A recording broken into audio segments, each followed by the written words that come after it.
If a perfect stranger were to come to you with a box and convince you that if you push the button on top of it, you would receive $83,000, but that someone whom you don't even know would lose a similar amount, would you push the button? This is the U.S. government's system for financing its ambitions. Some of the people from whom the government takes money are aware of the problem because of the taxes that they pay. In the case of long-term debt, however, many of the people from whom the government takes money in order to pay for the debt have not even been born yet. They are totally defenseless. They will remain completely unaware of the problem for some time. But you will not, because you've come to take the gold pill. The two major parties in the media can no longer be expected to represent our interests. They control the information we receive in order to keep us comfortable with their profits and with their power. Comfort is not what I offer, only the truth, nothing more. Economics is like sports. You start out talking about the score, who's getting paid more, who's getting paid less, who's winning, who's losing, the standings.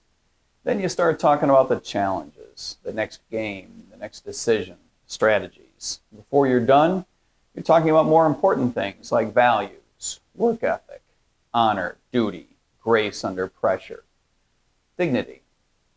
You start talking about behavior, incentives, aspirations, and you're talking about these things in a more meaningful way than just who's getting paid more and who's getting paid less. So let's talk about who's getting paid more and who's getting paid less, but let's not talk about how much. Let's talk about why. The plot line that I referred to earlier is from a movie called The Box, made in 2009. Before that, it was a famous Twilight Zone episode, and before that, it was a short story by Richard Matheson. The basic idea is a stranger brings the box to the nice couple in the story and explains about pushing the button. They get $1 million. The amounts of money have progressed over time. When the short story was written, it was $50,000. But someone will die. In the stories, a lot of people pushed a lot of buttons and a lot of people died. I'd like to believe that if this were in real life, somehow, people wouldn't be pushing the button so often. But what if nobody died? What if you were offered $83,000 and it wasn't a matter of somebody else's death? It was just that they had to pay the $83,000 for you. They were out the money. There'd be a lot of button pushing, wouldn't there? We don't have to wonder how much. We know. It gets pushed until that button is all worn out. Republican and Democratic politicians in Washington have been pushing that button literally for centuries. Maybe they're not on their first button anymore. Maybe they're on their 100th button. But push it they will until we force them to stop and there's no end in sight. Right now, the politicians in Washington are not even arguing about whether to push the button, whether to take money from someone and give it to someone else. They're merely arguing about how hard to push the button. So why do we have all of this taxing and spending, all this borrowing and spending? Why does the government spend so much money? Why are we discussing a stimulus package in Washington right now? Well, the basic idea is that the more money the government puts into the economy, the more the economy will grow. The more spending, the higher GDP will be. Now you might ask, when the government taxes somebody in order to spend it someplace else, doesn't the tax reduce the growth rate of the economy? Of course it does. And you might ask, when the government borrows money, isn't it taking it from someone in order to spend it someplace else? And doesn't that reduce the amount that GDP grows? Of course it does. Economists debate all the time about whether these effects are perfectly offsetting or not. But starkly absent from what's going on in Washington today is a debate about the ethics of taking money from someplace and spending it on somebody else. In particular, I want to focus on the ethics of leaving debt to the next generation. That $83,000 figure I mentioned, that's the amount of the U.S. government debt, what we call the national debt, but it is government debt. Something like $29 trillion is what we're targeting We're up to something like 27 and change now. The stimulus package under discussion is almost $2 trillion more. Divided by the U.S. population. That's how you get that $83,000 figure.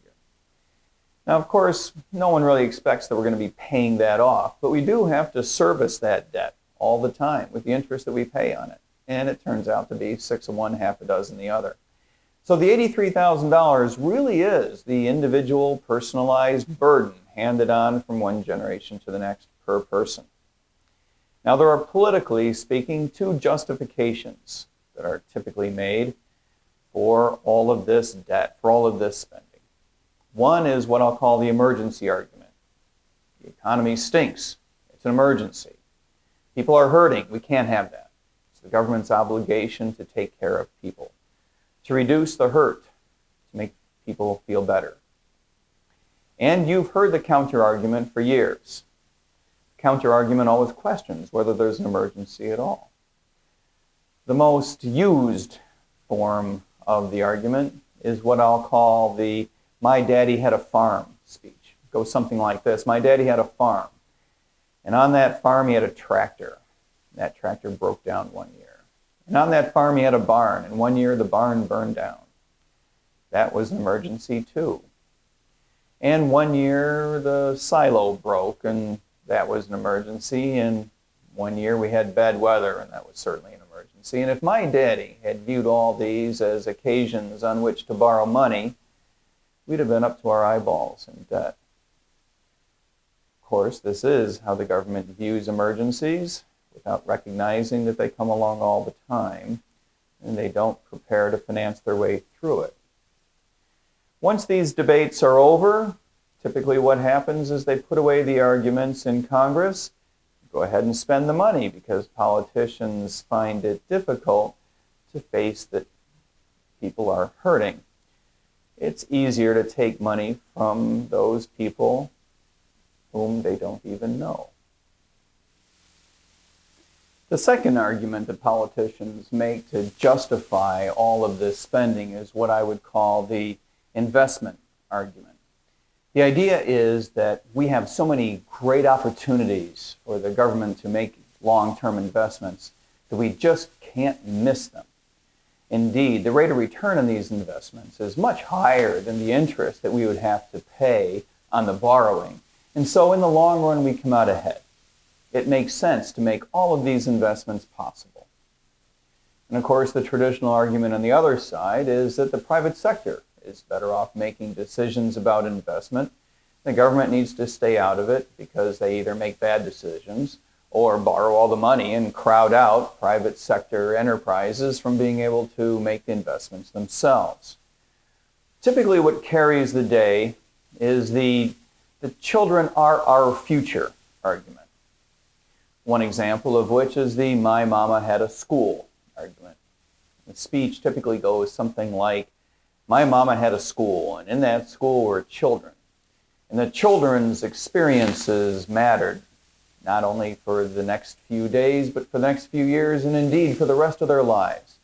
Everything my mama could do to make their experiences better was an investment in the long-term future of those children. That school was underfunded, and so my mama had to spend her own money, but she knew that it was worth it because the children are our future. So an investment in their future is an investment in our future. And by the way, that highway that we need in my hometown, that's an investment in the children's future also. It's a powerful argument. So at the end of the debate, what typically happens is, again, we put our arguments away and we spend that money. It is, of course, for the children. Think of the children. So which of these debates is going on right now? Well, both of them, or at least one right now, and in a few minutes the other one will be going on. What we're talking about right now is a stimulus package to address what we want to characterize or we don't want to characterize as an emergency. If the economy is so bad, we need emergency spending. Importantly, the Biden administration has put together a proposal, $1.9 trillion spending package, which, in its most basic form, is a bunch of checks being mailed to a bunch of people. Importantly, the Biden administration is not including in this proposal anything about its long-term investment strategies. We all know that the Biden administration wants to invest in a lot of green things and in schools and in industrial policy. They want to invest in infrastructure. They want to invest in the children's future. None of these things are included in the stimulus package. Interesting. So we're being set up for two packages. $1.9 trillion now, basically checks being mailed around, and then a package later on. So we can talk about whether we have an emergency now, but eventually we're going to have to talk about the children's future. So is this an emergency? How bad is the economy? Well, let me share with you a few statistics. Now, you know from another Take the Gold Pill video that you shouldn't pay attention to anybody trying to make an argument with statistics. So please try not to pay any attention for the next few minutes. First of all, GDP growth is expected for 2021 in the United States to be in excess of 5%. It's very rare for a country to have a growth rate over 5%. This is good news. Doesn't really sound like an emergency. Unemployment is over 6% right now, in the low sixes. That's not what we wish. We wish it would be lower. But in a historical sense, 6 isn't bad. We used to think 6 was pretty good. We've gotten spoiled over the last 10 years, maybe even over the last 15 years, with a lot of numbers below 5%. Indeed, during the Trump administration, it was for a while under 4%. We're spoiled. Should we accept 6% while the economy is growing and getting back to normal?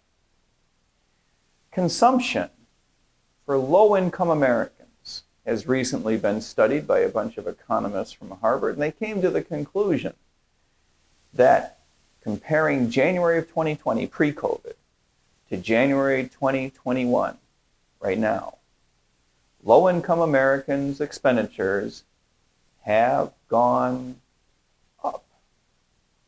Does that sound like an emergency? Does that sound like a catastrophe?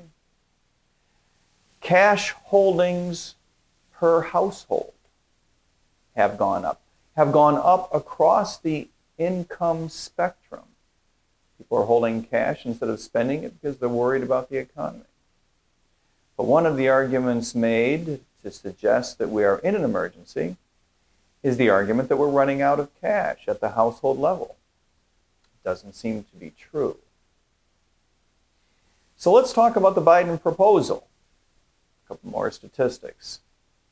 If the proposal were to go through, if the unemployment benefits were to remain what the proposal contemplates at the moment, most people who were laid off would see their incomes go up as a result of the unemployment benefits relative to what they had been before they lost their job.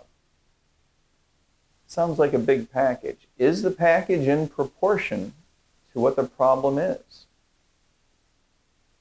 It has been pointed out that this package is 2 or 3 times larger than the package enacted under the Obama administration in 2009.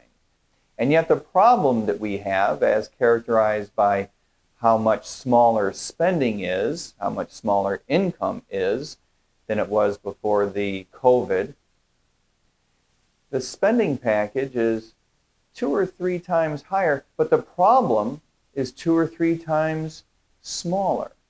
So all in all, the package is something like 6 times larger than the Obama package compared to the underlying problem. So one has to ask, is the Biden administration's proposal in proportion to the problem that is claimed? Is it truly something that addresses this particular emergency? Now, that's enough statistics. You can start paying attention again. So how's the debate going in Washington? I'll tell you how the debate is going. Let me tell you a story about a guy named Larry Summers. Larry is the most prestigious, most famous economist in the Democratic Party, former Treasury Secretary under Clinton, former Obama administration head of economic advisors, former president of Harvard University, former chief economist at the World Bank, and before all of that, a world-renowned research economist. He wrote an article in the Washington Post just last week. In it, he said he was happy about the rejection of austerity that the Biden proposal represented. He was supportive of the idea of spending $1.9 trillion. Indeed, he said under certain circumstances he could support a bigger spend even than that. He said that the amount of money spent by the Obama package in 2009 was too small. He was very supportive of the Democratic proposal at the moment.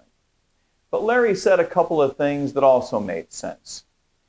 He said, number one, he was a little bit worried about inflation. Now, he didn't say inflation was guaranteed or it's coming or how big it would be.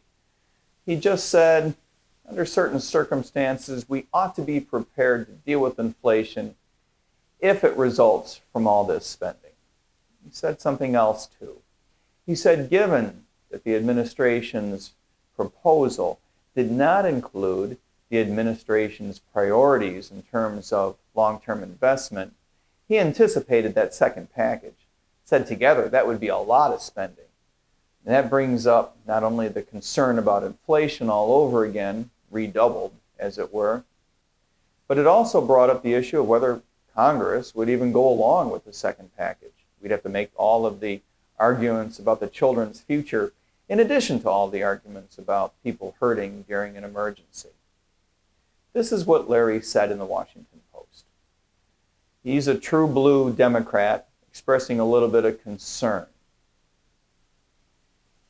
He was very supportive, but the backlash against Larry's article is breathtaking. All prominent Democrats are virtue signaling by trashing Larry this week. Nobody's coming to his defense. Larry thought that when we spend a few $1 trillion, we ought to bring a little math.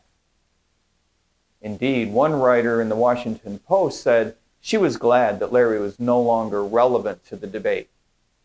No longer relevant. Larry failed to see that what really matters now is the children's future. Enough with the math. It's time for passion to rule the day. So this is what we're up against. A political correctness that precludes debate within the ruling party regarding the size of the stimulus package, despite the package being larger than the 2009 package. And to buttress this political correctness, it is now mandatory that every member of the ruling party must virtue signal agreement that the 2009 investment package under the Obama administration was too small. Too small for what, you might ask?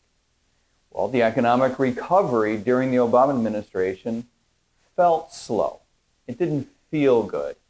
We wish that it had felt better. Consequently, the question that has apparently been settled, the question that is apparently no longer allowed in polite conversation is this: should we be hitting that red button quite so often?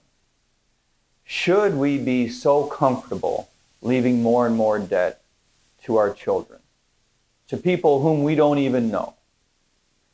Do our children owe us a rapid economic recovery from every recession that feels good? Now, don't get me wrong. I hate my children as much as the next guy.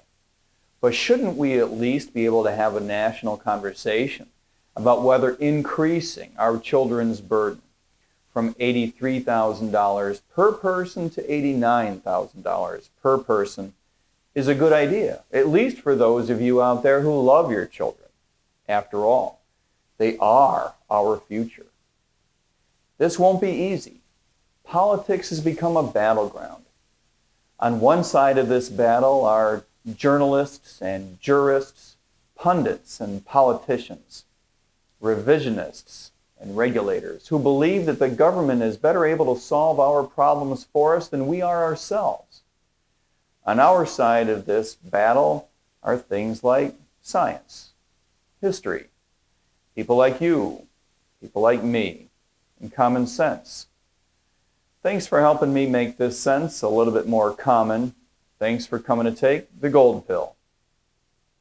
Comfort is not what I offer, only the truth, nothing more.